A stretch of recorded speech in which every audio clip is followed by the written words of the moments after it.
Hello, everybody. Welcome to the call, Building Structures Restoration by Christopher Smyth. He's going to go into a CEU. After that, we're going to open it up and we're going to have a panel discussion. So once again, we're excited. Um, Peggy, do you have any opening comments before we start the introductions? Just to say that this is a special series for construction called the Construction Summit.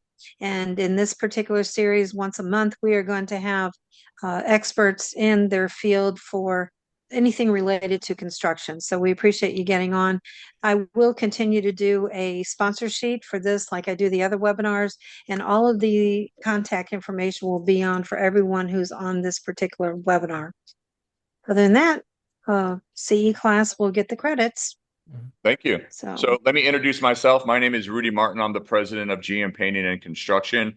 We're a concrete painting and restoration firm based in South Florida. We handle the whole state of Florida. We actually have some projects in Georgia, Indiana, and Texas. Next, we have Vinteum Software. Go ahead and introduce yourself and let us know what you do. All right. Hi, guys. My name is Laura. I am the sales executive here at Vinteum. So we are a company that provides basically a software for property management. So it works and fits perfect for not only HOAs, but for condominiums as well, property management companies. If you're also a freelance property manager, that can work as well, cooperatives. We have a really big presence within the state of Florida, but also, throughout the country. We not only, give this residence portals or these portals for property managers to make their work easy. We would also help you guys on building your community's website so you stay compliant, especially here in the state of Florida, especially this year that it's already, the new house bill is already running. And we'll walk you through the whole process. We do provide training for administrators and also for residents, as well as providing a really good ongoing support after the whole platform and website has been built. So we're going to go ahead and send you our information through the chat. So if you guys want to contact us, take a look at the platform, our products. I'll be more than happy to show you. Just take a look at the info that Julia is going to send through the chat. Thank you. Thank you. I So, just want to interject, excuse me, I want to interject too that they have a special webinar coming up on showing you how easy it is to use websites on February 24th. So please join us and look for that flyer. It's a separate flyer, a separate group. So good luck. thank you. Also, a few housekeeping rules. So, before we get to Jamie at First Citizens, there's a Q&A button on the bottom of the screen. We're going to use that for questions. We're going to compile your questions. We're going to open them up to the panel at the end of this discussion. We also have a chat box. Use that for positive, uplifting comments about the show or about any individual. And that's how we're going to kind of run this. We're going to let Chris go through the entire webinar, and then we're going to open it up to questions after that. Without further ado, Jamie, let us know what you do. Thanks, Rudy. Good afternoon, everybody, or actually, good morning, everybody. I'm Jamie Gelfand. I'm the regional director at First Citizens Bank. First Citizens is a 125-year-old top 20 bank. I work in the CAB Community Association Bank Division. We provide associations, management companies, lockbox, FDIC protection, and most important for today's class, we provide loans. We have loans. We have a quick term product, 3 million or less. We can close in 3 days and approve in 3 days and close in 30. And we also have the traditional loan, 15 years with up to 24 months interest only. The most important part is we do not require you to move your banking relationship. So if you have any questions, I'm going to put my information in the chat. Enjoy the class. Thank you. Next, we have Alanet Railings. So they're not able to be on the call today, but I did want to introduce them. Peggy will send out a sponsor sheet with everyone's contact information. So if you have any railing needs, please let us know and go ahead and reach out to them. After Alanet, we have Stratus Roofing. Sean isn't able to meet us. Duty calls. It is a Friday. He's out on a project. You'll get his information after the call as well. And then after that, we have Velocity Services, Rick Hogan. Is Rick on today? No, he's not on, but he is a large loss restoration company. So he's not doing the day in and day out leaks in the building. He's Yep. doing like the hurricane comes in and blows over the building. So uh, Yep. rebuild restoration. Another proud sponsor is a Hayfront company, Nicole Johnson. It's tax season, so she's not going to have the time to come on right now, but we love supporting her and her business, and you'll get her information at the end of this as well. Next is Peggy and her company. Peggy, why don't you let us know what you do? Okay. I'm sorry, I meant to mention that earlier. I have a full service marketing company for the condo and HOA industry, particularly organizing these webinars, but also I have a new website, FL Condo Vendors for You. I'm trying to connect my sponsors to board members and also managers to companies if they're looking for jobs. So check that out and past that. Thank you so much. Excellent. Mike Hazlitt with Sherwin-Williams. I think everybody in South Florida knows who Mike is, but if those don't, we'll let him introduce himself. That's quite the introduction. I don't know about that. All right, good morning. Happy Friday the 13th. My name is Mike Hazlett with Sherwin-Williams, and my role with the company is as an engineer specialist. I'm working strategically with structural engineers, painting contractors, large restoration companies on these commercial projects on condo as the restorations are going on. You may be more familiar with Jill and Jessica. They are HOA and condo account executives. Um, they are who you see most of the time working with your properties, your board members, your community associations and management. I'm kind of behind the scenes working with the engineers and the restoration companies, commercial painters. So if there's ever any need for specifications, scopes of work, that's where I can come in and kind of walk you through what's needed for exterior top coats, waterproofing, fireproofing, all that fun stuff. So Thank you. appreciate it. Appreciate it.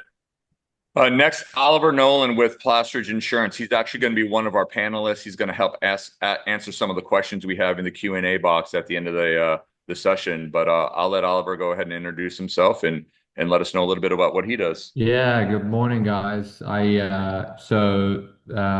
Rudy said Plastridge Insurance. That's where I'm from. We obviously specialize in insurance for condos, HOAs, co-ops, any residential risk. We work with over 1,400 associations throughout South Florida. Family-owned company, 107 years old, I think, on the 21st of this month. So not as old as First Citizens Bank, but we're close. And then obviously the last 5 years has been very difficult in terms of insurance down here in South Florida. Probably going to go down as one of the most difficult markets of all time. But I think everyone's probably seeing that's starting to get a little bit more, a little bit better. So it's changing fast. I'm a panelist, so happy to answer any questions. But Christopher's going to be teaching the class, so he's going to take the lead and excited for the class. Yes, and our presenter and a panelist, Christopher Smyth with Smyth Engineering. I'll let him introduce himself and roll right into the presentation. Okay, sounds good. Thank you very much, Rudy. Good morning, everybody. My name is Christopher Smyth. I'm located in Stuart, Florida. I have 10 engineers working for me. I'm a graduate of Florida State University, go Noles, and I'm also a general contractor. So I have my GC as well as my professional engineer's license. So we do milestone inspections, reserve studies, consulting for roofs, concrete restoration, painting, as well as custom home design, additions, remodels. So that's the focus of our business. Okay, so I'm gonna go right and start screen sharing and go into my presentation.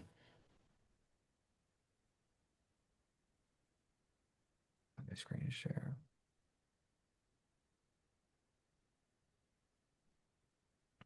Okay, can everybody see? Yes. Okay. So this is my class, Building and Structures Restoration. When I'm talking about preventive maintenance for buildings, checking the paint, checking the concrete, checking cracks.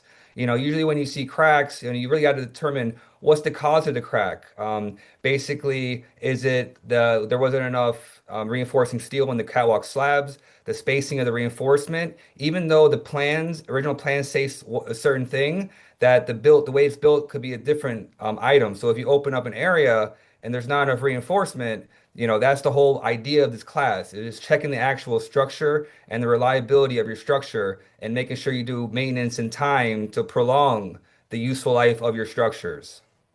And it is a 1 credit hour OPP for all CAMs.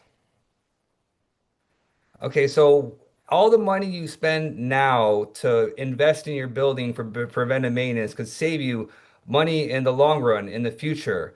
You're not specifically saving money. You think you're saving money by avoiding to do certain work, avoiding to do certain tasks.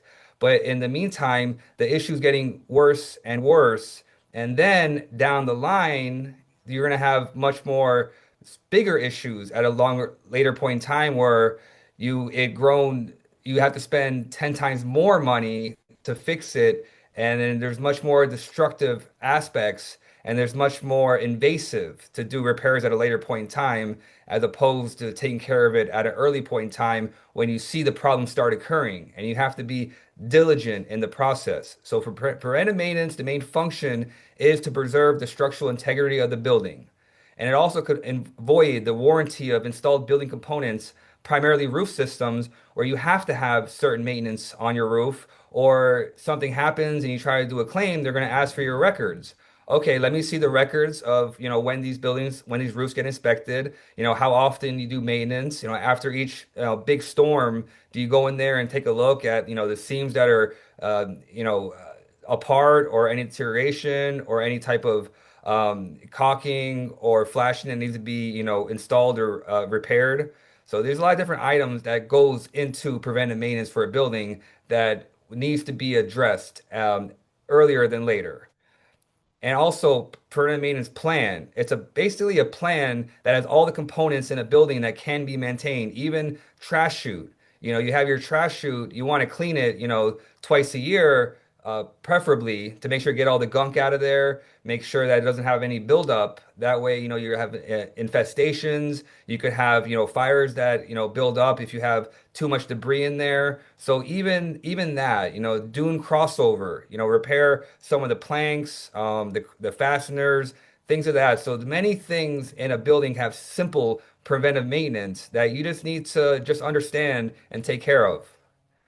Building restoration is big. You have a lot of buildings that have, structural steel columns. I know concrete restoration is big, but if you have concrete restoration with structural steel columns on the backside or the balcony side, cantilevered with concrete steel columns, a lot of times they have covers on them. So you have covers on them that, sometimes you don't care to remove the covers to see the actual condition of the concrete of the structural steel column itself. So if the outside doesn't look bad, the concrete looks fine, then there's not really a detailed inspection that's performed. You want to look at the actual structure. You want to remove different finishes, covers, items to see, how deteriorated is the structure really. If there's holes in the, column, if it's filled with concrete, you really want to know what you have in your building. And it's better to do it the right way as opposed to just kind of, clean it up and, move on and, hey, it looks fine. Don't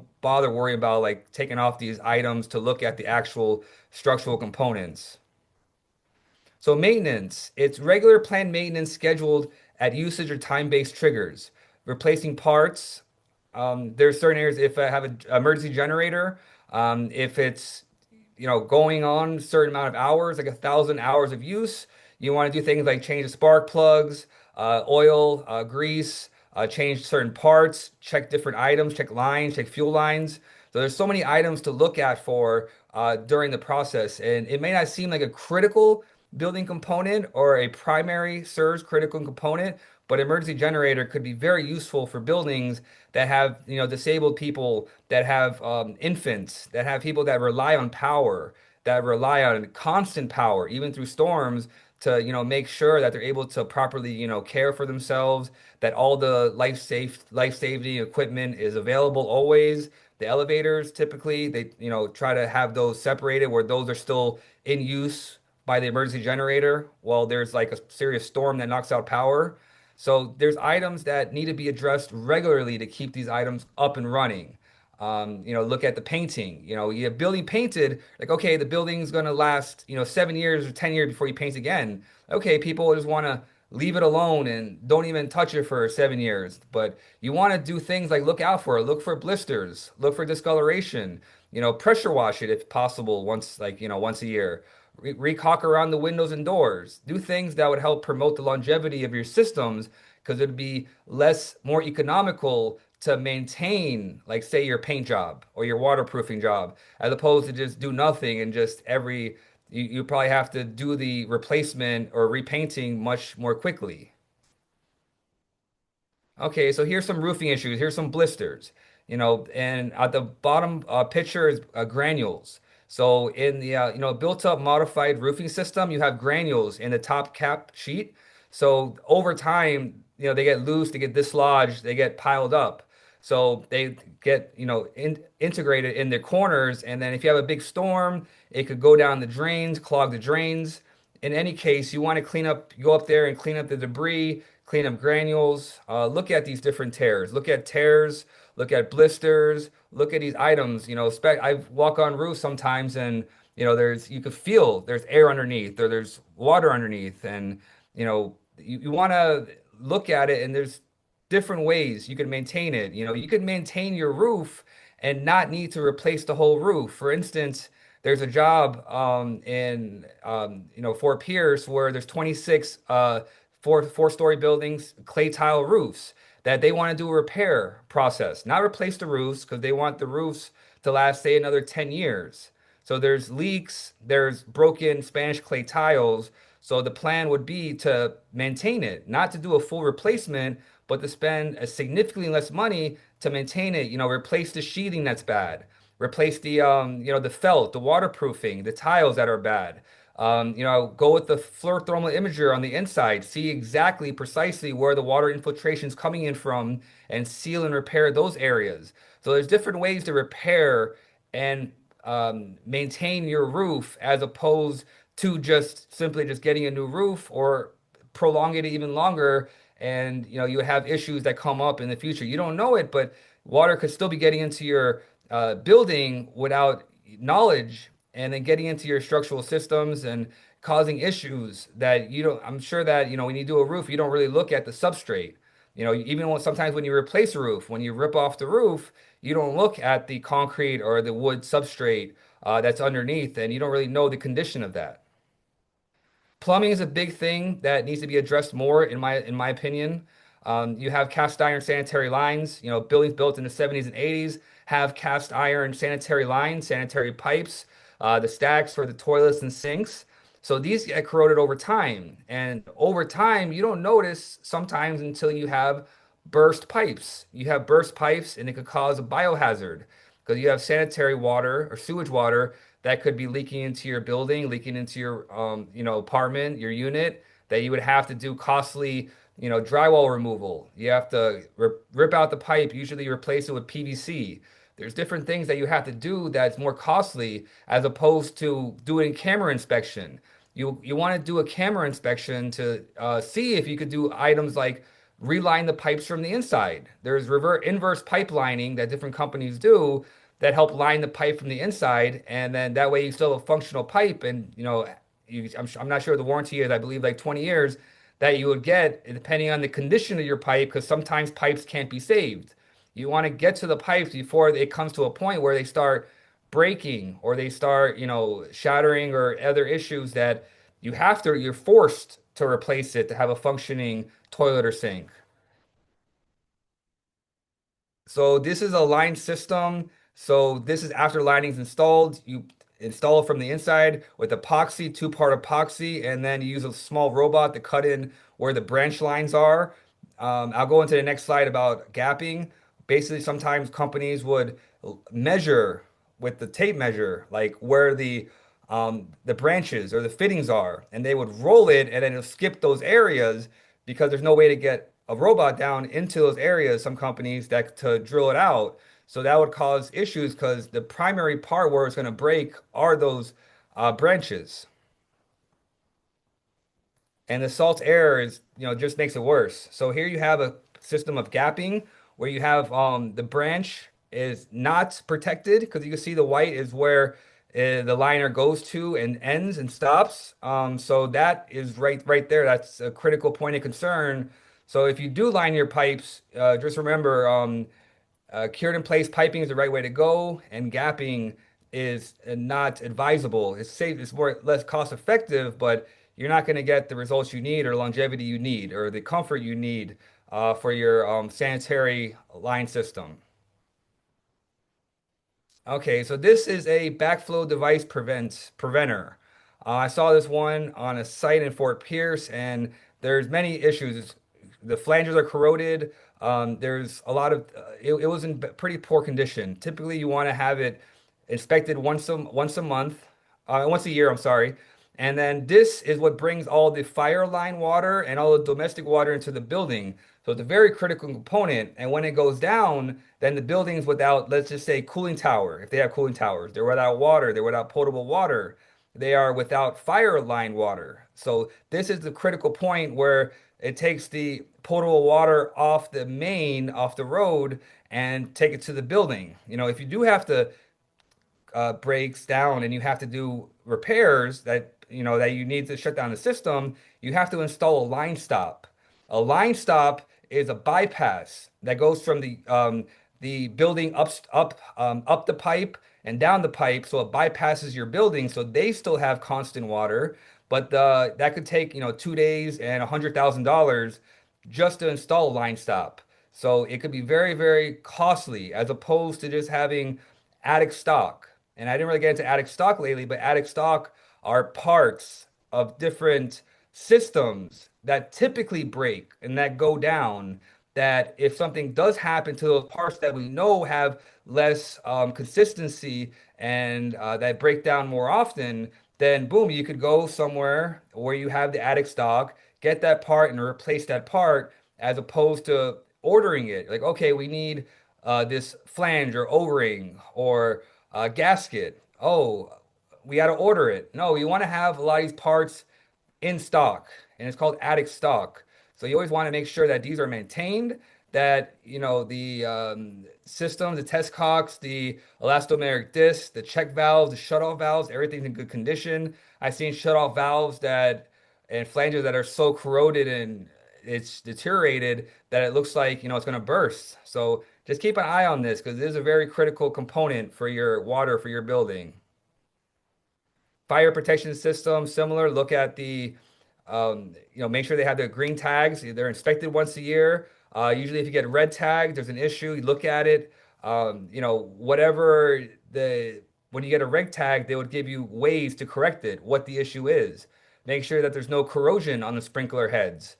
Make sure there's enough pressure. Usually, they have pressure gauges. They have a main fire pump. Not all buildings, of course, but whatever buildings that do have it, you want to make sure that the pressure is correct, that the flanges are still okay. I've had buildings that the flanges at a high level would just burst and cause flooding of an entire stairway or garage. Or it gets to a point where you really got to look at this and keep up to date with this. Just walk your building, walk your property if you're a property manager, and just take a look at these items. It's this always has to be functioning at all times and be in good condition. And make sure that when they do the inspection, you ask, see how detailed the fire protection system portion is, because you want to make sure that all components are being inspected. Any leaking, any signs of leaking, damage, obviously spare sprinkler heads, and making sure that all the pipes are correctly labeled and painted as necessary. But I see a lot of where you don't know what the pipes are, what the plumbing is, what's what. So you want to be more detailed in your pipes. Get somebody to come in and paint it and label it, stencil it, just to make sure you got identify critical pipes. Fire protection. So there's two different things. There's fire notification, there's fire system protection. So this goes into this is the main fire pump system, master pump controller that controls the system for all the sprinkler system. There's also a lot of the safety checks. There's different ways that they build these things so they can't be tampered with. You know, sometimes, before you have arsonists that could shut off the systems or that could tamper with these systems. But that's a way that's in the past, because right now, if you try to tamper with it, there's so many bypasses, so many different things in a system that helps to keep running at all times. And there's certain system checks, in the system, and then the computer here could tell you all these different controls and components and their issues and any other uh, errors in the system. So you want to visually observe, as I mentioned, debris on sprinkler heads, replace sprinkler heads, recalibration of the mechanical water flow alarm devices, fire pump controller, pressure tested once a month by a qualified electrical personnel, and making sure that the check and seals and control wires for tightness. Okay, so here's a big one, a simple one, painting and waterproofing. You have issues where there's, peeling or staining or bubbling. There's just go ahead and note it. Go around the building, and these are things that are very noticeable if you keep a lookout for it. There's different ways, to help maintain the waterproofing or paint system, as I mentioned. Pressure washing building, recaulking, resealing around windows and doors. And when you do a paint job, every 7 to 10 years, depending, you want to go ahead and remove completely the caulking and sealing around the windows and doors and replace that as well. That way you have longevity. That way, because people just want to put caulking over what's there, then over what's there, and over what's there. And the thing is, like, if this actual attachment or the adherence of the primary component to the building is not satisfactory, every layer you put on top of that is not going to function properly.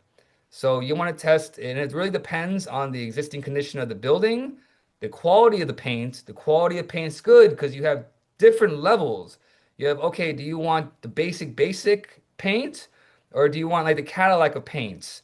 You add in another coat. Instead of doing just a two-coat system, you do a three-coat system where the intermediate layer is a type of water barrier paint that could help give added protection. But it'll be more costly, but it would last longer. So as I mentioned, pressure washing painted surfaces, remove dirt, contaminants, and debris, and I was always for the waterproofing of catwalks. Depending on what system you have, you want to reseal it every 2 to 3 years to help maintain it prior to the full replacement. Cooling tower, obviously not every building has a cooling tower, but you want to look at the flanges, look at the fans. If you have a stainless steel cooling tower, most HVAC contractors will tell you, okay, replace it every so often. But I feel in my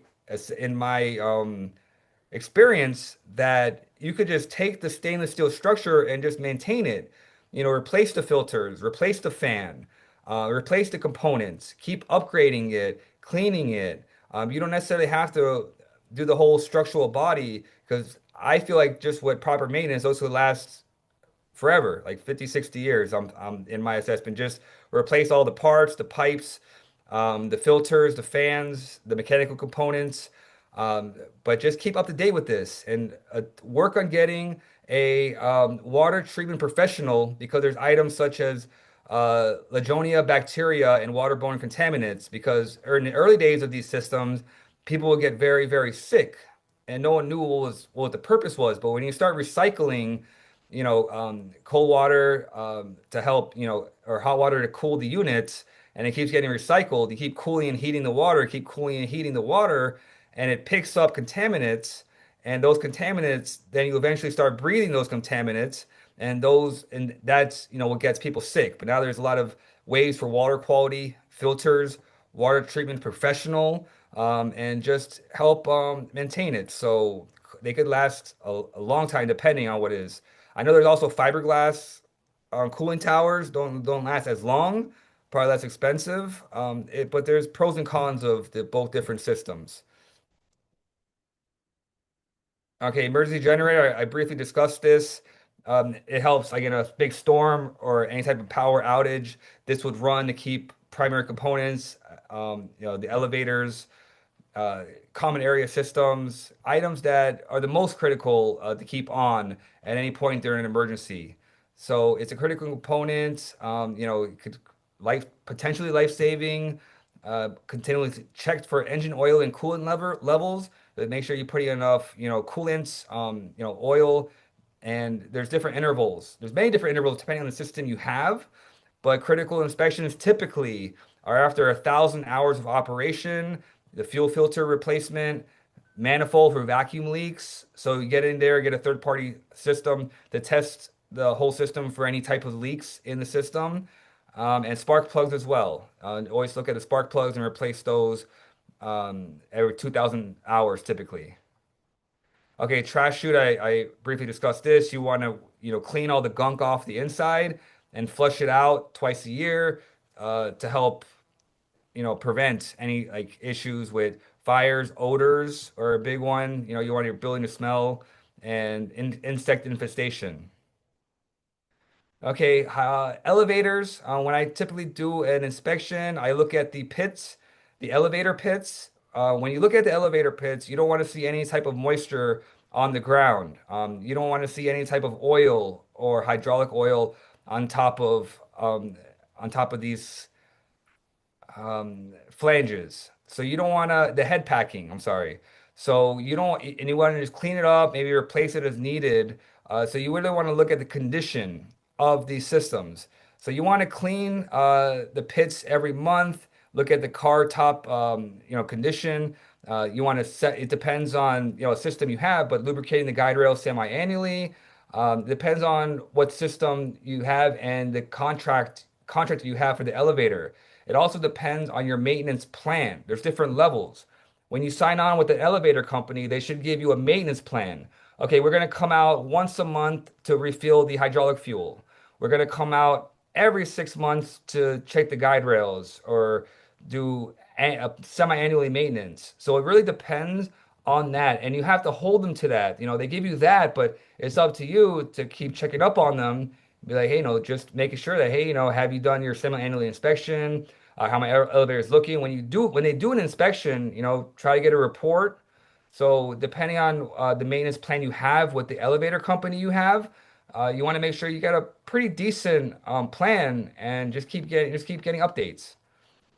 Here's another type of elevators too, the main types, traction elevator, which are more for high rises because the elevator we just mentioned was a hydraulic elevator. So hydraulic elevator could only go so high because you have to have like hydraulic fluid to help elevate the elevator itself, and it could only go so high because of the pressure.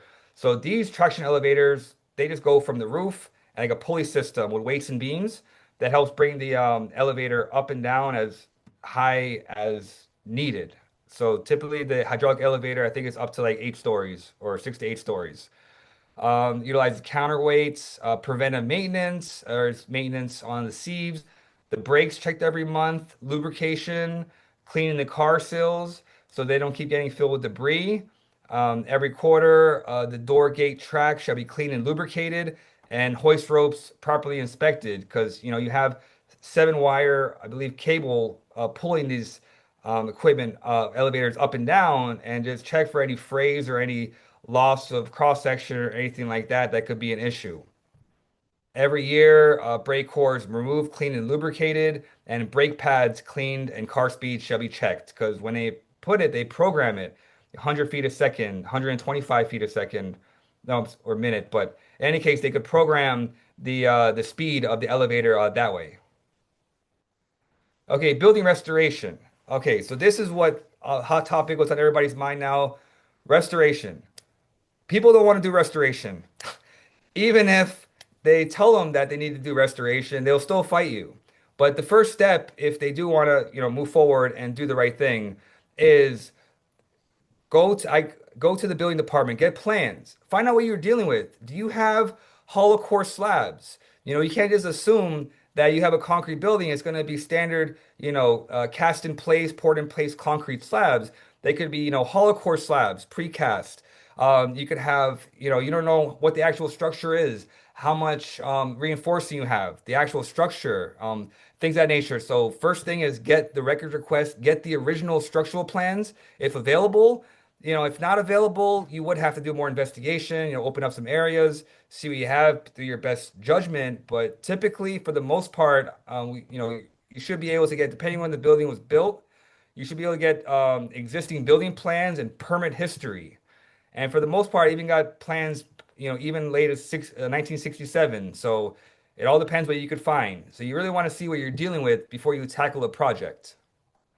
Okay, here's an interesting case. It's a community that has stated that they had cracks in their catwalk. So I'm like, okay, so you have some cracks, we'll investigate. There was like a 1.5 foot crawl space underneath.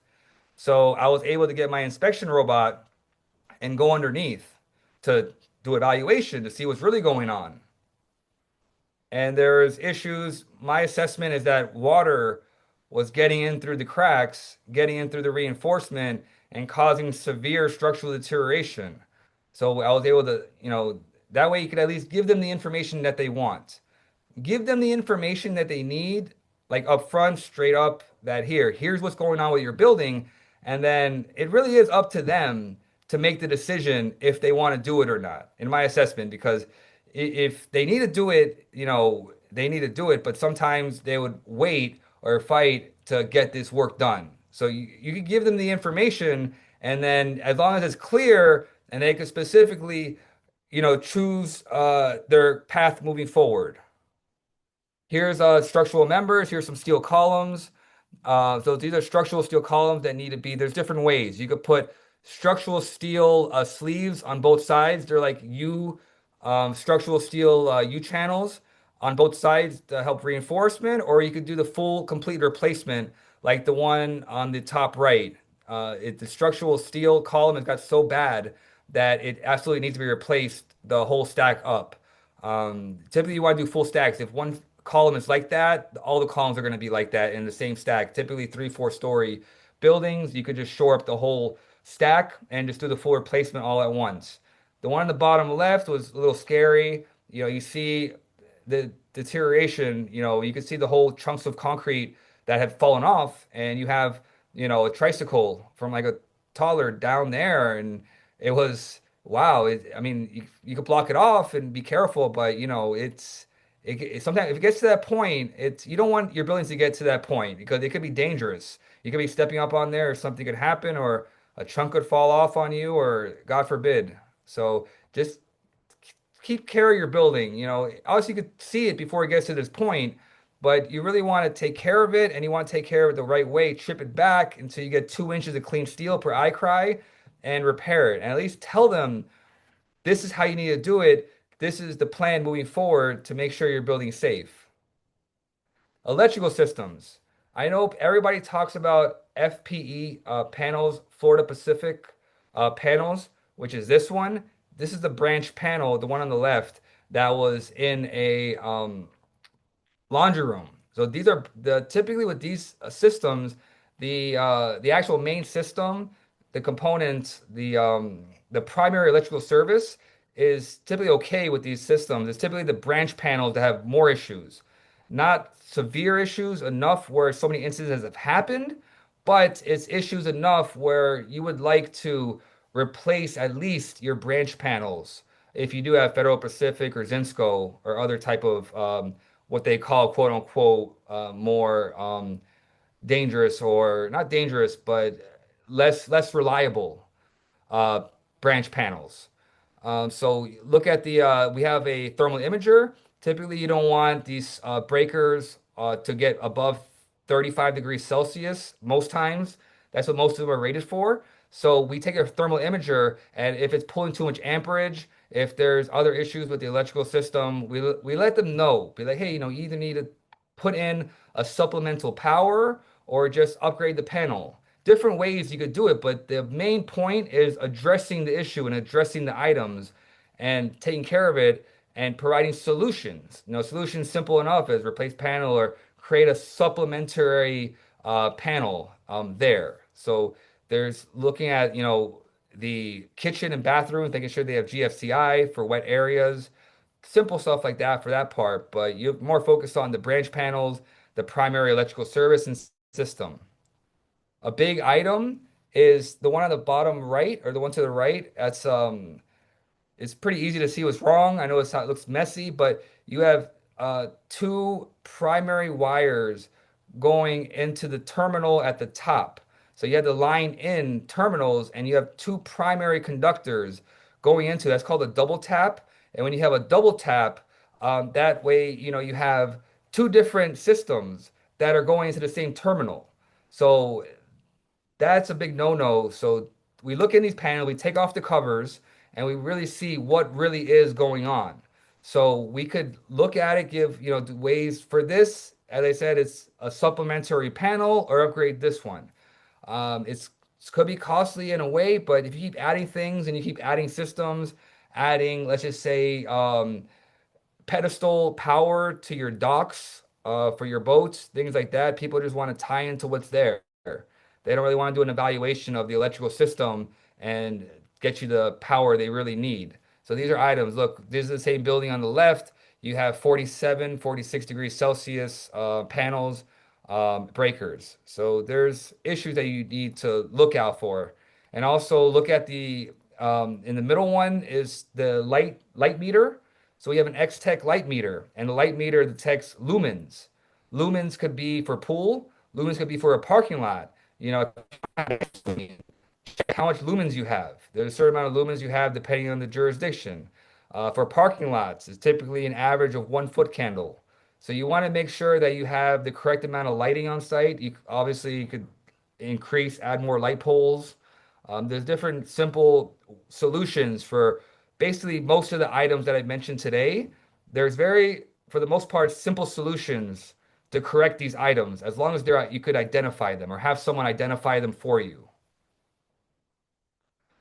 Okay, I hope I didn't go too quick, but that was basically it. So in summary, it's highly recommended to put yourself together a preventive maintenance plan. And the preventive maintenance plan, get help from an engineer, a service provider, somebody to help you put this together. And I have a summary. Whoever wants this, just ask me. This is a link to a preventive maintenance that I put together. It's basically customized for every component they had for that building, but it's pretty detailed and it has a lot of similar components. So basically, for your building, just make sure you have something that you could follow. Like, how often do I have to change these things, these items? How often do I need to address these items? So it could be your guide for you to maintain and care for your building. And ensure you work with your provider to help you provide you the right information. Because in my assessment and in my feelings, it's not just, hey, I need a SIRS or I need a milestone inspection. Let's check the box. No, it's actually doing an analysis and, hey, what's the real condition of my building? So that's what I have to say, and that's my approach and that I have.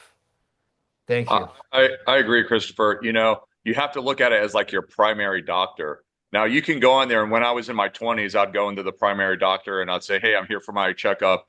Take my blood pressure, check my heartbeat. I got a tea time at 10 o'clock. Let's wrap this up. But now that I'm in my 50s and I have a family and I have to be there for people, I go in there and I say, hey, run the full blood test. Let me know exactly what's going on. If I have to go see a specialist, I'll go see, a cardiologist, or I'll go see, a different type of specialist. And I think that's one good thing out of the legislation. And look, everyone on here is very empathetic to the legislation. We understand that the fixed income and the middle income, and the lower income are getting hurt, and it's a big drain, and we're very empathetic to that. But the one good thing is that it's forcing people to go to a doctor from a building standpoint and get an analysis on their building. Christopher, I've said this a bunch of times to you. Engineers are kind of like dermatologists. You've never walked into a dermatologist's office and walked out without them carving something off of you, right? But some of them are very fair, and some of them go way far down the rabbit hole. And you've got to find the right engineer for your building and your personalities on the board. But you have to make sure that you're seeing this legislation through and you're becoming compliant with this legislation. So think of an engineer as kind of like your primary doctor that you want to kind of have the building grow old with.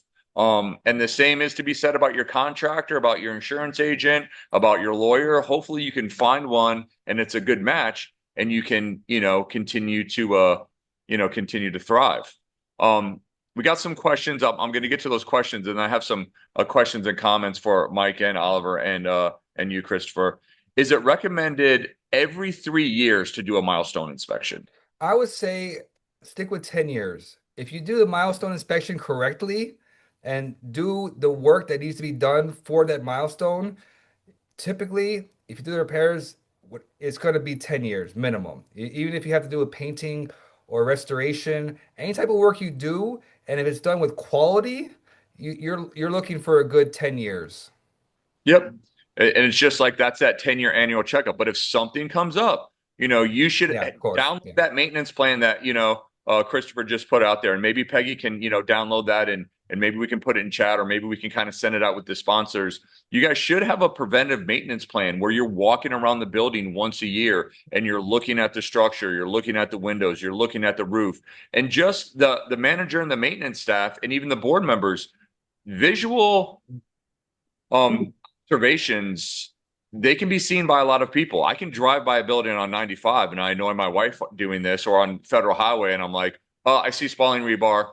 Oh, I see the laminated slab edge. Oh, and I'm just driving my wife, absolutely crazy. And my kids, when I drive by and I say, oh, I painted that. Oh, I painted that. But that's just the fun things that, dads do.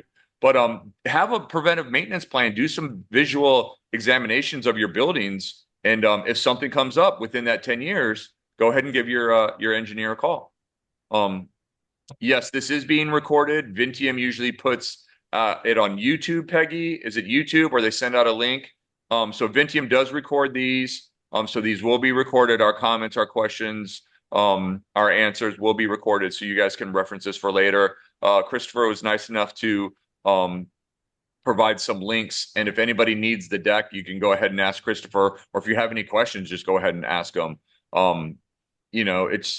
It's kind of like, a law firm, when you call a lawyer and you kind of, ask some questions, he'll decide if it's a good case for him to take, if he needs to go out there and, see the building, or if he could just answer your questions over the phone. So, we're all part of the community here. So please use him as a resource. Yep. So it looks like Austin had a board member that wanted to join this.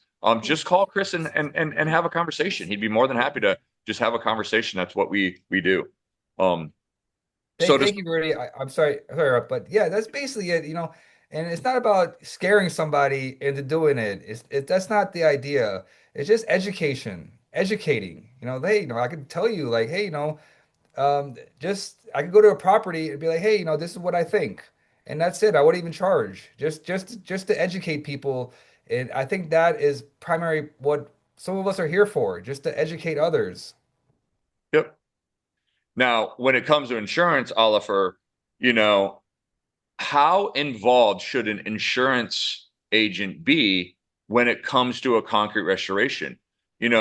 Everyone thinks that, hey, I need to call the engineer. We have a milestone coming up, or a 30-year, or 50-year, or 40-year. We have a bunch of different names floating around out there. And the first thing they want to do is they want to call an engineer. Great move, definitely call the engineer, but they also need to call their insurance broker, correct? Because that has a lot to do with the insurance and the renewals. The insurance questions are going to ask, what's the status of the roof? What's the status of the building? So you need to be dragged into that conversation as well, along with their law firm that represents them and everybody else. This is a kind of a joint effort. And how many times do your customers, so it's a two-part question, should they reach out to you, and how are you going to be able to help them? And how many times have you seen them not reach out to you, and then you have to cover more ground or clean up a mess?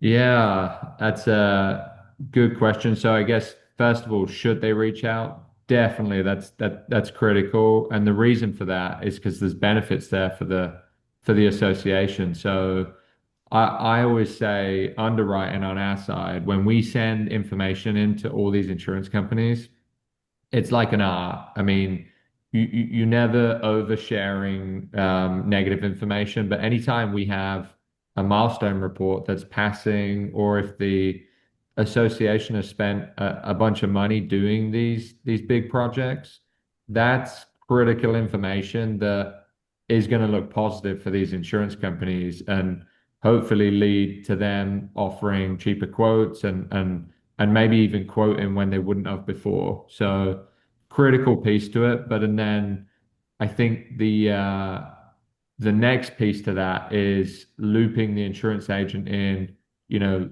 and this is kind of what you were saying, Rudy, way in advance. So, and the reason I would suggest that is obviously we're not the expert when it comes to that stuff. Christopher's going to be able to help there, but there are some insurance implications in terms of if you're with certain carriers, they might look at the construction work in a different way. So I always say that there's two ways to think about it. Property insurance, the one question you want to be asking is, and this is totally a fine question to ask, we are about to do, let's say, concrete work. Totally fine to ask the agent, is our current property carrier okay with the concrete work and going to pay a claim if the building gets damaged whilst that construction is going on? It's a very loaded question because each carrier is going to look at it differently, but a critical piece to kind of planning that project. And then liability side. So the liability policy is going to cover the association for any lawsuits we're listed in. That piece is a lot of those carriers, since these milestones and everything have started to become more common, a lot of the carriers are starting to kind of try to throw in exclusions for ongoing construction or subcontractors or contractors. So it's a critical piece that the agent needs to know, the insurance agent needs to know those projects are going to be happening in the next year or so, because then we can take that information and potentially put you with a carrier that is less restrictive in that kind of area. So that was the first question. The second question, Rudy, you mind reminding me of that? It was Times did it happen where they're like, oh, by the way, we're halfway through a $10 million concrete restoration and we have a renewal coming up. Can you help us? And what kind of mess does that create? And how many times does that happen to you? yeah, that's in our world, that's like catastrophic. That's like when we're like, looped in at the last minute. It's I wouldn't say a dangerous situation, but more can go wrong there. But what we mostly see, and I'm dealing with one right now. We don't currently insure the association, but we might do in the future. But they're with a specific carrier that on the property side that has an exclusion for ongoing construction. So the way the form reads, and again, these policies are 150-page policies, and this is maybe on page 89.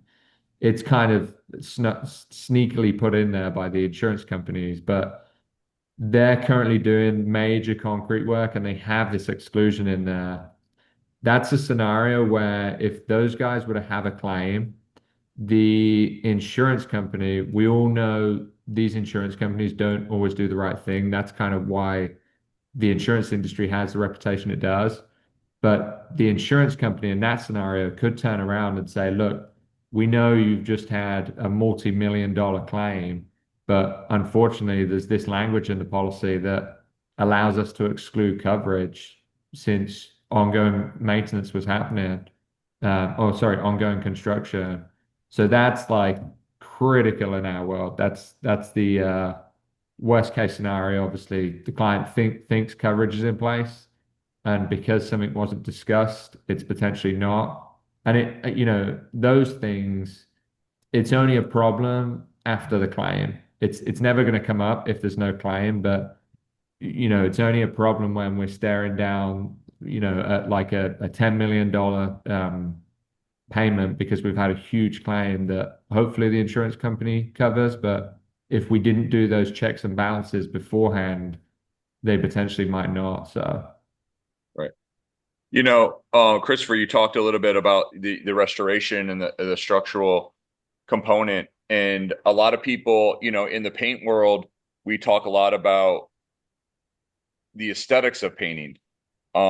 me as a painting contractor, and I've said this to Mike before, he's heard me say it to customers. I don't care if you paint the building Argyle.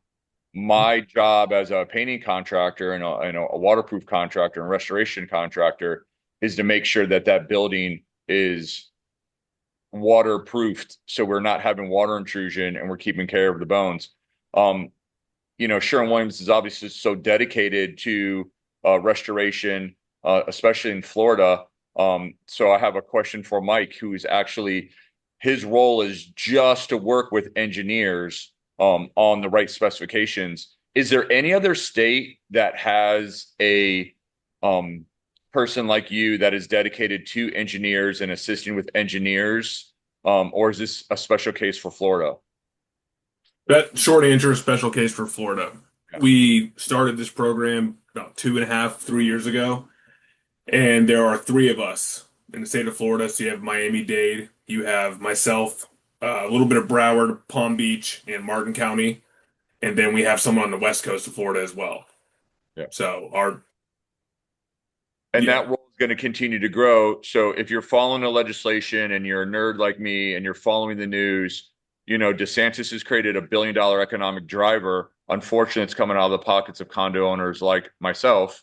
And other states are following suit. So you're seeing Texas and Pennsylvania and some of the other states that have always had concrete restoration. There's a lot going on in Chicago, and there's a lot going on in Michigan, and there's a lot going on in New York, especially with the parking garages. But when they start mandating it like Florida did, you're going to see a whole lot of Mikes throughout the world. You're going to see a whole lot of Christophers throughout the world, and you're going to see a lot of people like me. And there's only so many people that can handle a jackhammer on a swing stage to go around. So if you're looking at a concrete restoration, the price is only going to increase. So go ahead and get your budgets ready for that and get that work done. But how crucial does a role of painting take in a concrete restoration?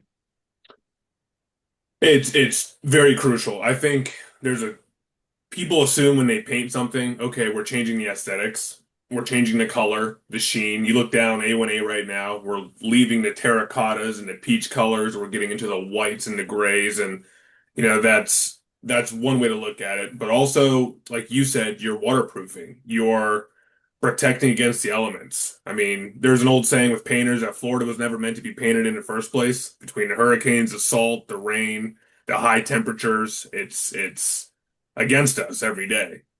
Protecting against the dirt and staining, wood rot, corrosion, that's all parts of your building. So to make sure that we have the appropriate coatings and enough of that coating on, those are the crucial things we're looking at. So, Yep. don't just take the gallon that's in your maintenance shed. Oh, I had this touch-up paint. That might not be the right product for that substrate under those conditions. So that's where we can come in, yourself, Chris, and answer that and guide you along the way. Yeah. We have a question about insurance. Can additional coverage be added during the ongoing construction period to the policy in order to remove that exclusion or eliminate that risk? I don't know. Correct me if I'm wrong. It could be called a driver. We're going through some insurance stuff now, but can an addendum just be made or a driver just be added during kind of the construction process so you don't have to kind of change the whole policy just during that process? Let's say the construction's only 12 months. Can something be added just for that 12 months to kind of eliminate that risk? Yeah, there are some policies out there. Broad term for those is like builder's risk, but if it's builder's risk is only going to come into play if it's like major work. But I guess what I should have prefaced when I was saying a lot of these carriers are excluded now is that there are 100% multiple and a lot of them carriers that don't have those exclusions in there. So I think looking at it in terms of can we find additional coverage that doesn't exclude those things is maybe the wrong way to look at it. Maybe I think the best way to look at it is make sure before the policy goes in place that those are not in there.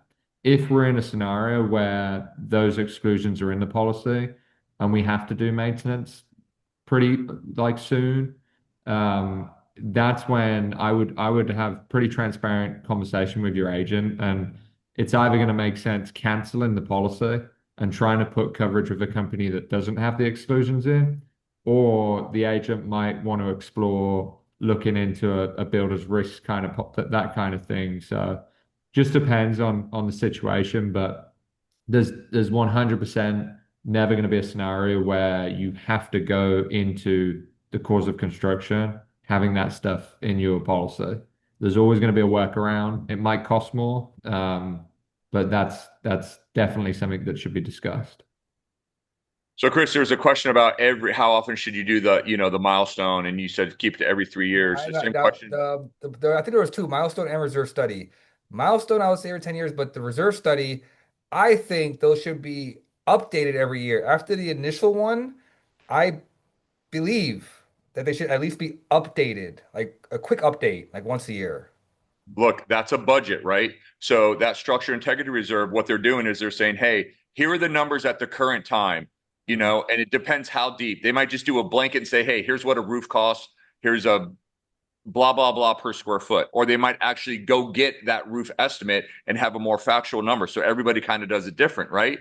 And if you say, all right, we're going to set that and forget that for 10 years, don't be surprised if that budget falls short in 10 years because we have no idea what inflation, what product costs, tariffs, everything else is going in. So I agree with you. Being a board member at one point, and being in the industry, get that structural integrity reserve, pay a little bit of money to get that updated as you get closer to your 10-year mark on some of those items, so you can have a more accurate number. And if you have to increase or maybe even decrease some of those reserves, I think that's a really, really good idea to do. And how many times, Chris, have you gone to a site and say, hey, we have reserves, we're in a good place, we've been saving for painting, or we've been saving for a parking lot, we've been saving for roof, and that number falls short? Does that happen often?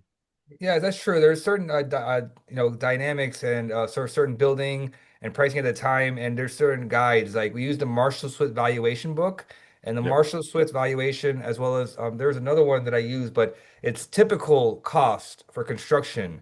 But you don't know the market, material pricing, how busy the market is, and people are charging a lot right now. So those numbers are not going to be 100% accurate. They'll be close.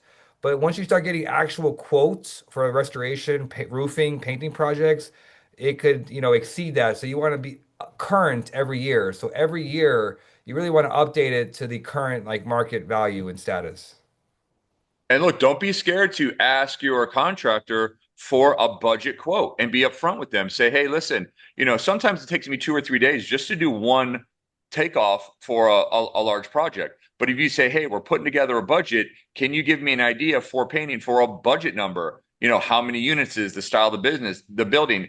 A contractor should be able to give you a budget number on your building. It's $1,500 a unit. We just did one similar, and not spend the time to go ahead and do that. So if you need a quick budget number, with the preference that this is not the number, it is just for budgetary purposes, feel free to ask your contractor. Any contractor worth a grain of salt should be able to provide that for you. Why don't reserve studies include soft costs for project management, permits, and expenses? That was a question by. Yes, that's a very good question. Typically, sometimes when I do reserve studies, I would put in costs for the actual report that I'm preparing, like a line item, and non-search items, like items such as, okay, costs for yearly, cost for the building inspection, cost for project management. Is it not typical? You don't know what the contractor is going to charge for general conditions, mobilization, permit fees. So that is a good that's good in that good question in that those typically those costs aren't really accounted for. I mean, I believe they should be accounted for in the restoration side. You should put number for say the structural restoration or for the painting or for the roofing, and you should include what the engineering cost, the engineering fees, the inspection fees, all those items should be incorporated in that line item for the general conditions, mobilization, demob, and project management and permits. I believe that those costs should be included in those respective items. Right. I agree. Well, I was going to say that we do specifications all the time just for budgetary purposes because you may not know what products are specified, what that staging is, how that's going to affect that cost. So yeah, it's definitely beneficial. And when it comes to products, people always ask me, what's the best paint? And, it's not the case of what's the best paint. It's what's the best paint for your building. Because a paint that you should use on a high rise, a paint that you should use on your roof structures is going to be different than a 3-story house on the intercoastal. So can you talk a little bit about your product mix and what makes a good product good, a best product best? Without getting too deep down the rabbit hole with the solids and the clays, can you just Yeah. kind of give us an overscope of kind of the product mix? I think what you said is perfect. I mean, I have a phenomenal product in my garage that I use around my house. It's not going to be suitable for a high-rise condo. You're correct. A lot of it is looking at the conditions and what is tailored for that project. And then we're also going to incorporate too, especially in our specification, how we're applying it. So are we talking a spray? Are we talking a brush and roll? Are we talking a mix of both? We're not going to be wanting to spray it. We're not going to want to spray a building when there's another one 20 feet away. It will travel, through the air. Right. So just making sure that we're recommending, again, I say this often, the right product for the right condition, under the right circumstances. But yeah, a barn in Wellington is going to have a different scope of work than a high rise on the ocean. Yeah. May not even have any of the same products recommended. Absolutely. Yeah. And a different product could be for a different condo right next door. If one's an ephes structure or one's Yep. a stucco structure with a very heavy, complex stucco scratch coat on it, those could be two totally different products. So just because you're right next to your neighbor and they use a certain product doesn't mean the other product isn't the right product for you. A lot of talk on warranties. People love to talk about warranties. Well, this is a 7-year and this is a 10-year. And warranties are like soft suggestions. They're kind of like tires, the way that I explain it. And correct me if you're wrong. A tire is a 30,000-mile tire. And you can't roll in there at 20,000 miles and say, hey, these didn't last 30,000 miles, because they're going to break out the fine print. They're going to say, well, did you keep your tire pressure at a certain optimal range? Were you driving in, X amount of conditions? Did you rotate them? Did you balance them? And if you say Yeah. no, well, there's a reason it didn't last 30 years. Same with the paint. Yeah. It's not going to get to the 7-year or the 10-year mark if there's not some preventive maintenance, if you're not doing a soft wash, if you're not, doing things like that. So as far as warranties are concerned, would you agree that they're kind of a soft suggestion? And it's not just a flat warranty. There is some responsibility on that unit owners or that board member side to have some preventive maintenance. Accountability for sure. Yeah, when you mentioned a soft wash, I mean, I pressure wash my house once a year. My neighbors are always joking, like, oh, of course, the paint guy. I go, no, it's how you protect your substrate. You extend the life of your coating. Um, you know, absolutely. Yeah. And I think a lot of people assume, oh, well, we have a warranty, we're covered for 10 years. I would love to do that for you, but yeah, certain parameters have to be met, and there's some accountability on the end user as well. Yeah. I the questions coming in, they're coming in the chat box. The problem is that we don't save the questions and the answers in the chat box. So if you could ask your questions in the Q&A, then we can kind of record those and share those for anyone that don't miss. We do have a question. Should a special assessment to fund a project include soft costs? I think that's a question for Chris. Yes, yes, absolutely. What would happen though is that you want to figure out, it depends on the size of the project, but typically engineering cost would be approximately 7 to 10% of the project cost. Plus, you want to add 15% contingency always, especially on restoration projects. Even still on painting and roofing projects, I would still add some contingency, maybe 10%. But for restoration projects, yes, absolutely. I would say take the number, then add 7 to 10% of the project cost for engineering, inspection, report cost, and then another 10 to 15% for like overages and unforeseens contingency. It's part of the frustrating part, and I'm, again, empathetic to, these board members that are not in our industry. They could, be software salesmen, they could be nurses, they could be doctors, they could be lawyers, they could be, They could work at Publix. They could, have any of the jobs in our community, and they don't understand the fluctuation of price. And it's really frustrating to unit owners when we say, hey, here's the engineering cost. It's going to be 100 grand. And here's the restoration cost. It's going to be 300,000. And it could be double, if not triple at the end of that. There's no way for us to tell the cost ahead of time without an expensive evaluation of the building. So this is the way that the current industry is set up. Can you talk a little bit about, why projects go over budget and why it's common? Well, you don't know until you really open it up. You have limited access sometimes. You don't really have a full LiDAR assessment of these buildings, of the entire exterior structure. So even a stucco, like you have a monstrous building, like a 22-story building, you can't tap out all the stucco. You could estimate, okay, 2,000 square foot of stucco delamination that needs to be repaired. You could have 6,000 square foot of stucco. You could triple that number and it adds up. So you don't really know unless you start opening up the building. You want to chase the steel till you have clean steel.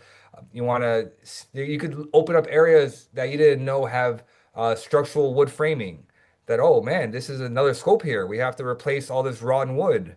So there's things that could pop up. If you have the original plans that I mentioned at the beginning, if you do get the original structural plans, it does help to see what you're dealing with. But if you don't, it makes things even more difficult and difficult to assess the price.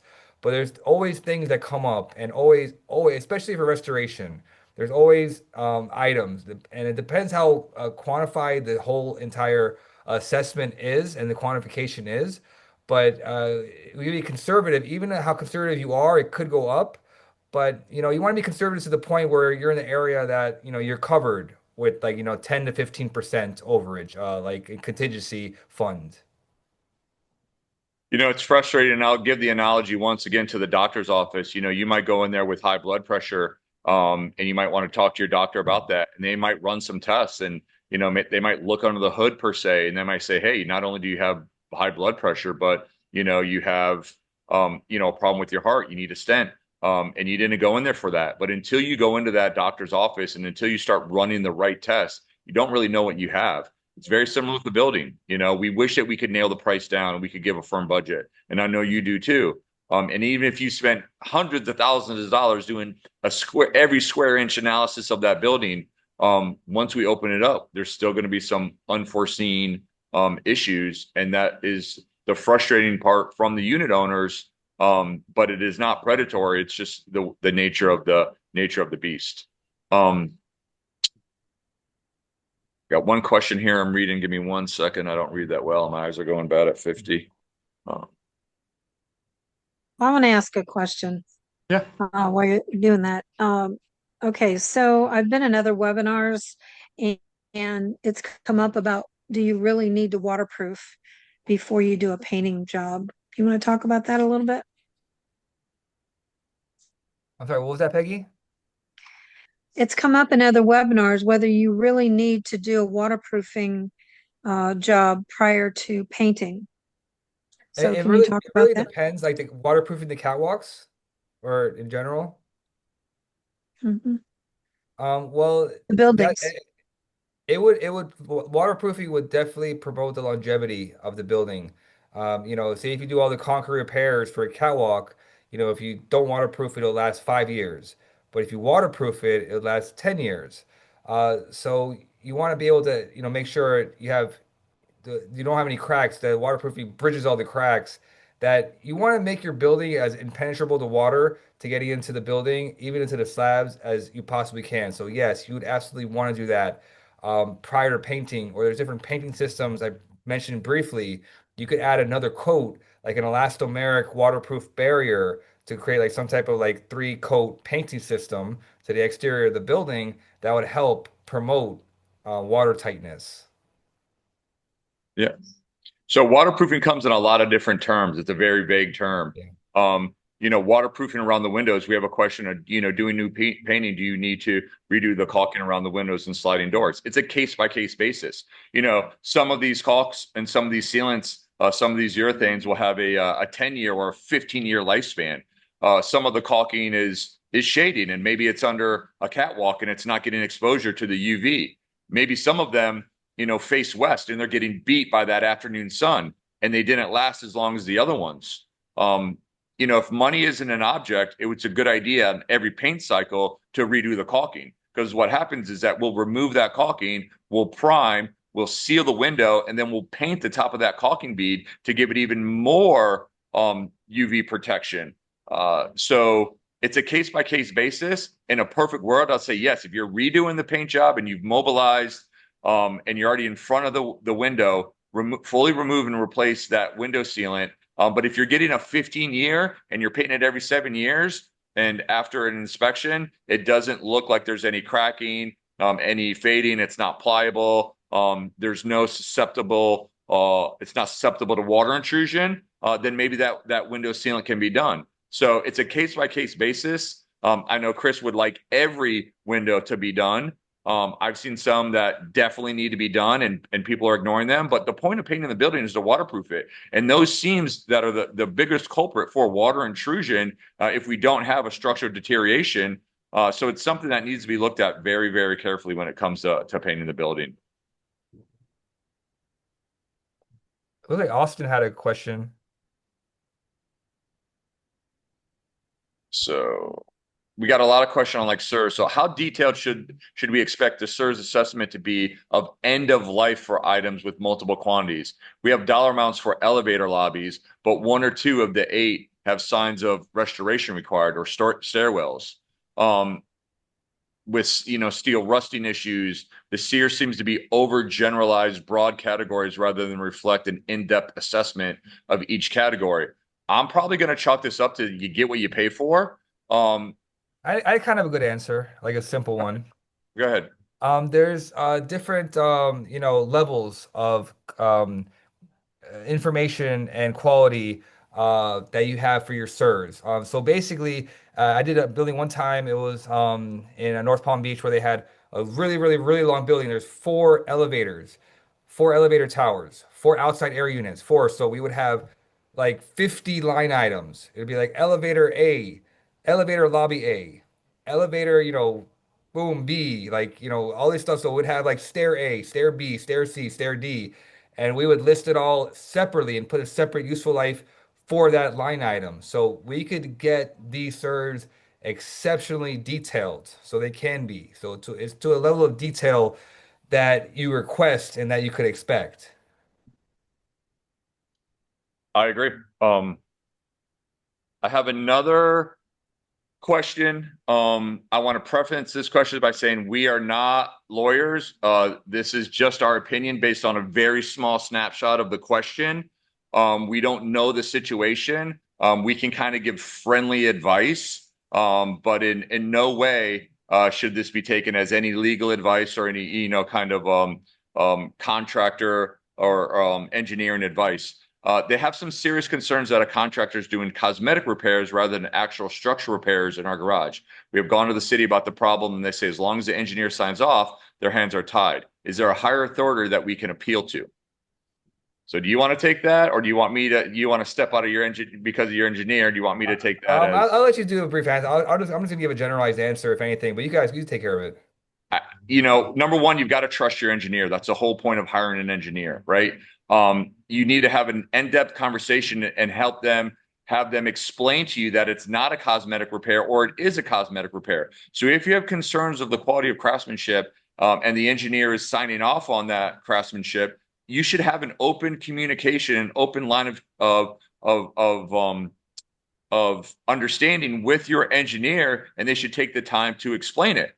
I don't know if this is correct, but you can also hire a third engineer to look after that engineer. I don't know if that's ever been done, Chris, but from a general standpoint, do you agree with my kind of assessment? Like you should be able to go to your engineer and ask questions and get an explanation. Yeah, that's absolutely. And it depends how detailed the reports and as-built are, because they should show all the repairs and pictures of like before and after. So now, if somebody's absolutely very unhappy with an engineer, they signed a contract, the engineer's there. I mean, there's got to be clauses in the contract that they can fire the engineer and hire a new one. or they can get an engineer, or they can get an owner's rep or someone to kind of look over that. There's got to be some methods to have a different route to take if they're completely unsatisfied with the work from the contractor or the engineer, right?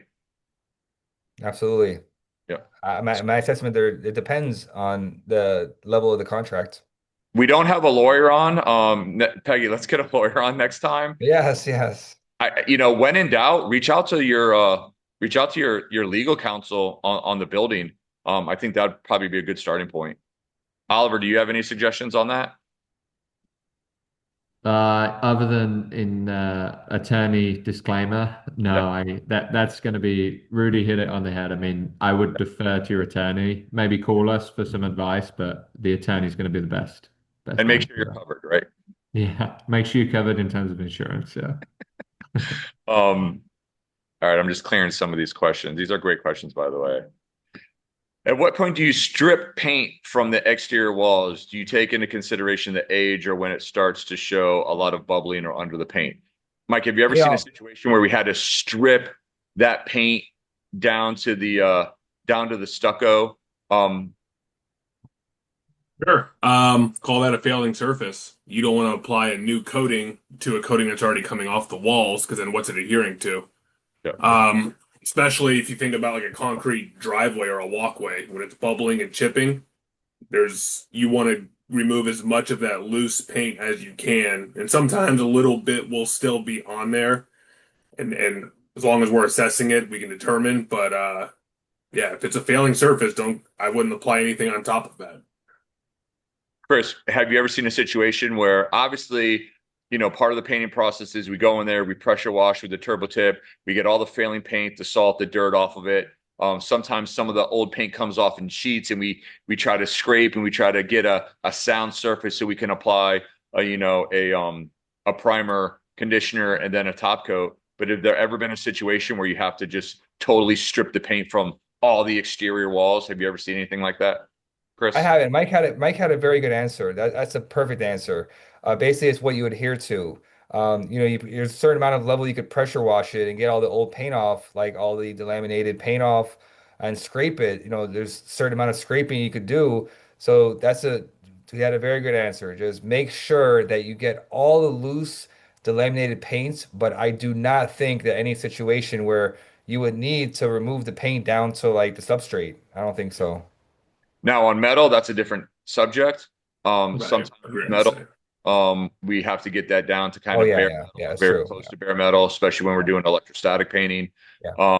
But Pamela, reach out to Mike or Chris if your question wasn't answered and you still need some help. That's what we're here for. That's why we do these, so we can just help educate and keep the community up to speed. Can you address building roof compressor racks? Please address the wood rails holding up the units. So are these AC compressors that are built with wood stands? Are you mentioning that the not are Yep. they wood stands? Let's just address, buildings with roof compressors and the racks on roofs, how there should be some preventive maintenance and how that issue can really snowball. And then let's Yeah. address part two of that question, address wood railings holding up the units. So maybe there's Understood. some roof compressors, individual compressors, and they're kind of held up by, wood Straps. instead of steel or, stuff. So can you address that? How important is it to make sure that they're maintaining those roof racks, and should they be wood at any point? No, I don't feel like they should have any type of wood in the structure itself. When you do a roof replacement, most times you'd probably want to remove or replace the racks themselves, depending on the condition. I've been to buildings where I've had the compressor racks and I was able to grab it and pull it up because the whole base was just not adhered anymore. So you want to look at the straps as well. Going into that also, just look at the straps, making sure that they're good because of a hurricane. You don't want any like, broken or corroded straps if a hurricane comes and grabs a unit. It could be a projectile. A lot of times you hear unit owners, if there's an issue with their then the board doesn't want to do anything or the management doesn't want to do anything because they're like, okay, the compressors are the responsibility of the unit owners. But that's technically true. But if it gets to the point where it's a dangerous situation, Sorry. If it gets to the point where it's a dangerous situation and affects the rest of the building, then yes, it should get addressed. If there's corrosion, if there's the fasteners, the bolts, the base, if it's to the point where it's going to become an issue structurally or to the building or have like a flying object or large missile impact issues, then it affects the building, then it should absolutely be addressed. But I'm not sure if I understand what you meant by the wood, but I Yeah. would not recommend wood at all at any point on any of these roofs for support or for stands or for anything like that. You mentioned something earlier that you were doing a project somewhere and it was barrel tile roofs and they just wanted to repair. They didn't want to replace. Yeah. I think Oliver needs to kind of jump in here and say, hey, before you decide on a repair, instead of a replacement, roofs are a hot topic right now. And insurance companies, roofs used to say, we got a 20-year roof. And insurance companies are coming in saying, it's been 15 years, get a new roof. And companies like Chris will go out and they'll say, hey, we did an uplift test. We did all this tests. This roof has another 7 years. And the insurance company goes, we don't care. Get a new roof or we're not insuring you. So how important and how has the recent legislation changed with roofing, especially when it regards to insurance? Like before you do a repair, you better check that you're not wasting your money because the insurance companies might tell you that you need a new roof and it might be earlier than you think. Yeah, that's I'm dealing with a situation like that right now that I'll get to, but it's the frustrating thing is that, there's 20, 30, 40 different insurance companies and they all have different guidelines, so it's really hard to kind of keep a grasp on what they're looking for when they say re-roof. But I would say, the majority of the insurance companies, they're going to class a re-roof as and rate a building based on, a 2026 roof if the whole roof structure was taken off and a new one was put on. A Right. lot of the companies, some of them will see a coating as a re-roof, but a lot of them are going to want the whole system to come off, and that kind of comes back to looping not just the insurance agent, but everyone on this call into when you're making those decisions because it's a critical decision, and you obviously want to reap the benefits if you are going to do a big project like the roofs. Yeah. And then the story, it kind of loops into what Mike was saying earlier about taking existing layers off and doing the job right the first time, which I get is usually going to be the more expensive way to do it. But from the insurance standpoint, it's a good example of that is I have two clients right now. One has a roof that's 5 years old, and the insurance companies, they all have these pretty sophisticated programs that allows them to kind of look at the depreciation of the roof. They look at aerials. That association did, in my opinion, a pretty poor job of redoing the roofs, and I think maybe spent less money than they should have. 5 years old, the roof, and insurance companies are already declining them for coverage because of the roof condition.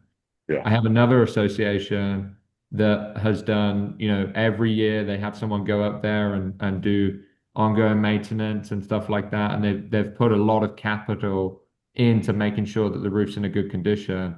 They have a roof that's 20 plus years old. And we have had underwriters from these carriers reach out to us and kind of say, we know this is old, but we're happy with the way it looks, so we're going to offer them a quote. So Yeah. it's a kind of critical piece of how, doing things the right way the first time can help, not just from the point of view of the whatever it is you're doing lasting longer, but on the insurance side as well. It's there's some major benefits there to potentially doing things the right way and using the right professionals to do stuff. So Um, the individual that had the issue with the parking garage and the contractor and not kind of it looks like they got a second opinion, and it looks like it's working out. So Susan, we're happy for you in your situation. If you need, it's okay to get a second opinion. That's why you want to get three proposals from everybody minimum. I believe it's law now.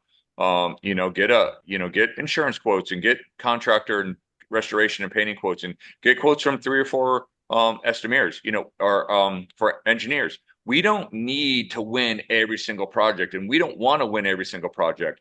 And Oliver doesn't want every single customer that comes across his desk, and Christopher doesn't want every single customer that comes across his desk. There are the right people for the right projects for the right people. There's a lot of work out there. Nobody should be greedy. Nobody should be taking jobs just to take jobs. If the personalities just don't fit, I've walked away from $1 million projects because the personalities on the board kind of didn't fit with mine, and I just felt like it was just going to be a difficult project, and that's okay. So go out there, get second and third opinions, and it's okay. So I'd really recommend they do that. So Susan, I'm happy that it worked out for you. So I think we're done. In reference to the racks, they're aluminum bases, but it looks like there's some wood racks that maybe hold it up. I would probably get those removed. We don't want any wood Well, on I would. surfaces. I'm sorry if I interrupted. I would just replace the wood with just aluminum I-beams. Just get aluminum I-beams, weld them on. You're good. I mean, you should be at least. Yeah, it doesn't sound like it will affect the roof structure. But Mr. Del Rosa, if you have any questions, send a few pictures to Chris, and he'll try to help you out. I think we've answered everyone's questions. We're a half hour short on time. I'm sure everybody would like to have a half hour in their day, so I guess we'll cut this short. We have another webinar coming up. Peggy's going to tell you about that. I want to thank Chris and Oliver and Mike for sticking around. Thank you for everyone that joined. This one was kind of short notice, and sometimes we have, I mean, Peggy, we've had as many as 600 people on a call. We've had, as few as 70, but we're going to continue to do these because we want to educate the community. If you have any questions, the sponsor sheet will go out, reach out to us, and we'll let Peggy close it out. Yes, thank you so much. Great presentation, Chris, and great panel, you guys, answering a lot of questions, and there's always more questions. So when you get the sponsor sheet, feel free to reach out to anybody on that sheet. The next tentative construction summit webinar, if you want to make a note, is going to be on March 20th. But wait till we confirm it and you get a flyer. But I do want to mention that we do have, with the hurricane season coming up, I have scheduled Altieri, public adjuster insurance consultants, to do a presentation on February 20th, which is next week. And that flyer does go out today. Be sure and chime into that if you can. 10 to 12. It's a 2-hour CEU course. And then again, I want to mention for the law that changed about having to have a website, Vinteum has on February 24th from 11:30 to 12. It's going to be short and sweet. We may go over a little bit, but they're going to tell you about how easy it is to use a website, not to be afraid of those, and for them to tell you how theirs work in particular. But please chime in if you have any questions about websites at all, yours or theirs. They're going to be there to help. So with that, I'm just going to close it out. I'm going to say happy Valentine's Day to everybody. Don't forget your sweethearts. And I'm looking forward to seeing you all soon. Thank you. Bye-bye. Thank you, everybody. Thank you, Peggy. Thank you.